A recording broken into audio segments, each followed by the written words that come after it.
going on, Jerome's? So it's Monday, and the sun still came up, even though the Vikings allegedly are 0-3, even though all three games the Vikings beat themselves. It's super frustrating. And on one level, you'd almost rather just get blown out.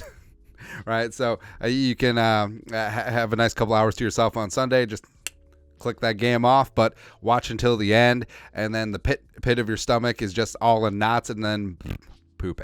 It's rough, man. But good news for the people who want to tank every single year, because studies have shown that if you have a high draft pick, you're guaranteed to have success, and that player guaranteed won't be a bust. But currently the Vikings are number 2 dose in the 2024 NFL draft order. This is from our friends over at Tankathon. The Crooked Chicago Bears currently are at 1. Now, yes, the Bears, the Vikings, the Broncos, and the Panthers, who gave up their pick to the Bears, are all currently 0-3, allegedly. But draft order is determined by strength of schedule. So the weaker your schedule, if you have the same record as someone else, the better advantage is, because you have the same record, same poop record against worse opponents. That's how it works. So it goes Bears, Vikings, Broncos, who could and should be in the market for a quarterback as well. Bears again at 4. The Bengals, pending what happens tonight on Monday night, they're probably going to lose. And then you have the Cardinals, because remember, Houston doesn't have their first round draft pick. They have the Browns' first round draft pick, but they don't have their own. But even though they won a game, which is nice. Arizona's also climbing the ladder a little bit. You got the Chargers, even though they won.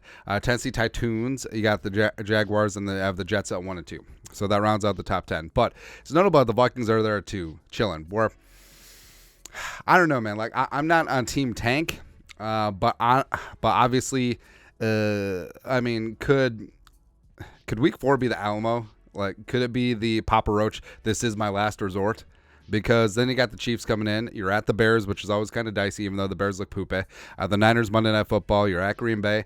I don't know. I just don't know. Because then the trade deadline happens after Week 8, before the Week 9 action. I don't know, man. I don't know. But currently the Vikings are 2. And of course, that this does lead to, could the Vikings end up with Caleb Williams? All right, reunited, and it feels so good with Jordan Addison, as well as Justin friggin' Jefferson having his quarterback of the future, which of course would be ideal. But yeah, it's funny. All the fans that want the Vikings to tank for a quarterback are always the ones that point out that Kwesi's had bad drafts. Like, they really want this man to have the number 1 overall pick, which, of course, the number 1 overall pick always works out. Always. But as of right now, I mean, the quarterback depth in this class is going to be extremely deep. Williams is still up there. Drake May, the pride of North Carolina. Even though, scout the player, not the helmet. I can't get past seeing him wear number 10 and Mr. Trubisky-Ponder wear number 10 for UNC. Michael Penix Jr., who I love a lot, man. The Washington Huskies, get down. Shedeur Sanders, draft stats took a little bit of a hit. Could take more of a hit this week as they play USC, even though USC's defense is quite poopy. Quinn Ewers, Jordan Travis, Bo Nix. Oregon's running all over Colorado. Why even have Bo Nix throw the ball? So stupid, man. J.J. McCarthy's making himself some money. Jaden Daniels, Joe Milton, and that's not to mention, I mean, there could be like 15 or 17 quarterbacks drafted this year, and you could have 10 in the top 100. It's going to be kind of crazy, man. Vikings currently have their first, second, no third because of the Hawkinson trade, couple of fourths.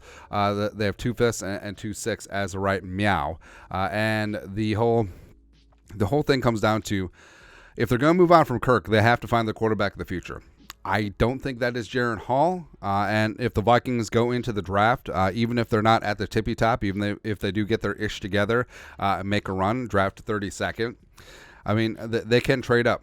They can make a move, find a groove, and find their quarterback of the future. And I think part and parcel of why JJ hasn't signed his extension yet, Sure, some of it might be money, but also some of it is going to be who's going to be throwing him the ball. Because JJ, generational talent, I don't think he wants to spend his career with nobody's, by and large, at quarterback, like Larry Fitzgerald in Arizona. It was a gong show, nobody's. Then you had Kurt Warner for a second, and then you had Carson Palmer, right? I think that Jefferson wants to know who is going to be throwing him the football, because Jefferson wants to win.